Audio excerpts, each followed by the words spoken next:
In this breaking story, Donald Trump just outraged the CIA with his new Venezuela attack.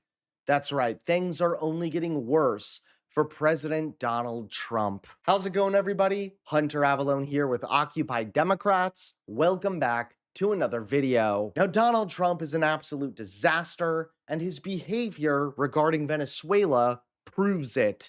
In fact, even Paris, France, is protesting against Donald Trump's behavior.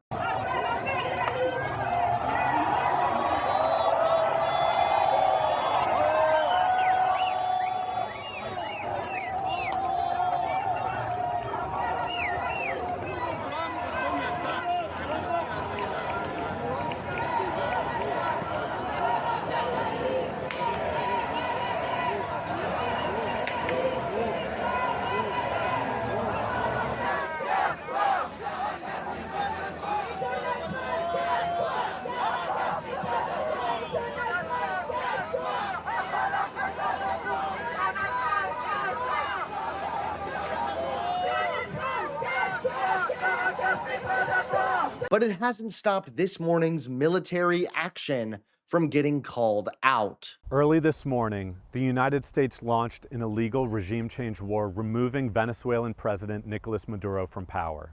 In stark violation of both United States and international law, Donald Trump has once again escalated this illegal regime change operation in pursuit of Venezuela's natural resources, its oil.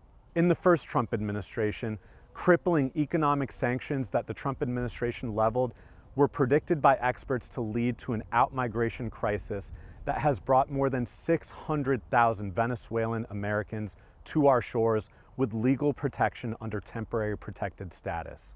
But in just the first year of the Trump administration, he has terminated TPS for more than 600,000 Venezuelans, while the crippling economic sanctions on the Venezuelan economy have continued to lead to an outmigration crisis in pursuit of the Trump administration's ultimate objective, regime change. With hawks including United States Attorney General Pam Bondi and Secretary of State Marco Rubio continuing to cheerlead this failed, endless U.S. regime change operation, this time in Venezuela. Right now, the most important thing that each and every one of us can do is to use our voice and speak out against another illegal U.S. regime change war on another country. That's why I'm asking you to find a protest near you. Speak out, call your members of Congress and your representative and tell them that you oppose the Trump administration's illegal regime change war. And now Trump just outraged the CIA with his Venezuela attack.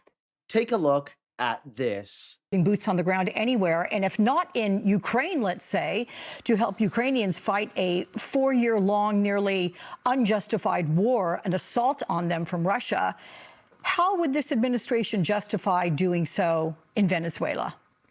I don't know how it will. Donald Trump has always said he is the president that kept us out of foreign wars and foreign adventures. Well, this certainly is a foreign war and a foreign adventure. There are so many weapons and guns in Venezuela, and I'm sure there's going to be a lot of people who are going to be scurrying to get some type of capability, weapons, because they anticipate there's probably going to be a lot of violence in the weeks and months ahead. And if the U.S. is going to run this country, unless they have real Venezuelan puppets and they will be seen as such by the Venezuelan people, who are going to run the country on behalf of the United States will need to put some type of military force on the ground there. And that's where there's going to be a risk. There's going to be, the potential for, Venezuelans who are going to take sort of matters into their own hands and try to lash out against U.S. interests, and not just U.S. military forces, but also U.S. business interests, commercial interests. Chevron continues to operate in Venezuela. And so I do think this is a period of time where the traditional concerns about, terrorist attacks really will need to be heightened, because again, there's not just going to be sort of consensual sort of support within Venezuela for this U.S. military operation.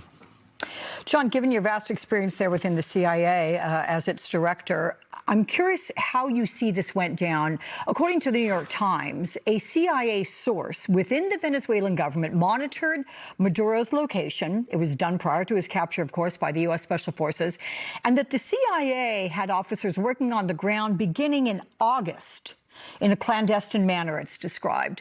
Give us a sense of how this went down over the last 5 months. How would it have percolated into what happened in the wee hours this morning?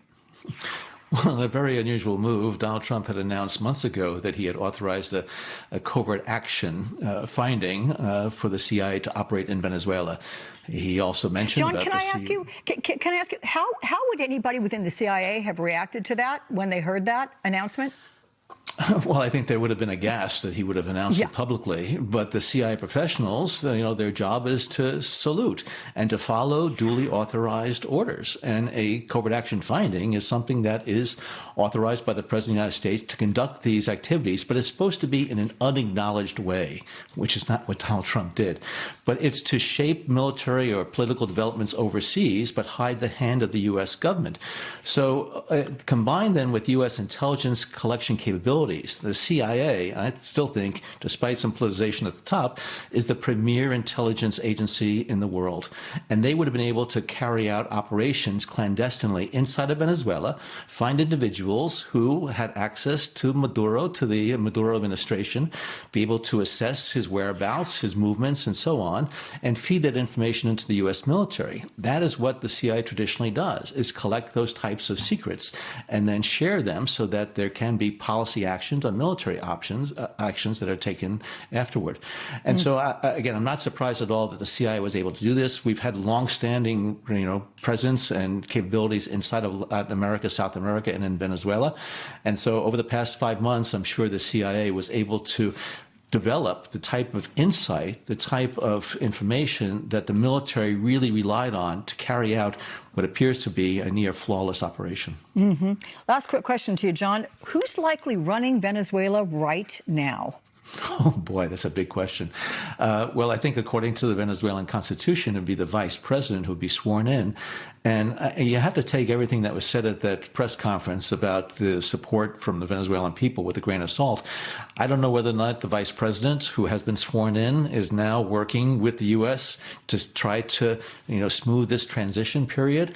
But I do think there are a lot of people within the Venezuelan cabinet who are asking themselves that question. And I'm sure that there's going to be some efforts made by, again, the Interior Minister Cabello, Defense Minister Padrino, and others to really try to gain some control and to retain the capability to carry out their activities and operations so that they can protect their interests and the interests of the elements of the Maduro regime that are still in place.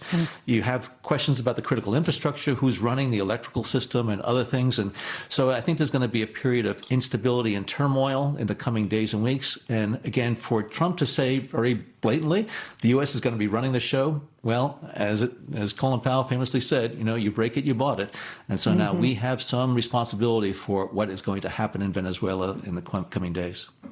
Thanks so much for watching. Please click that like button and subscribe to Occupy Democrats so that you can stay informed and help us stop Donald Trump.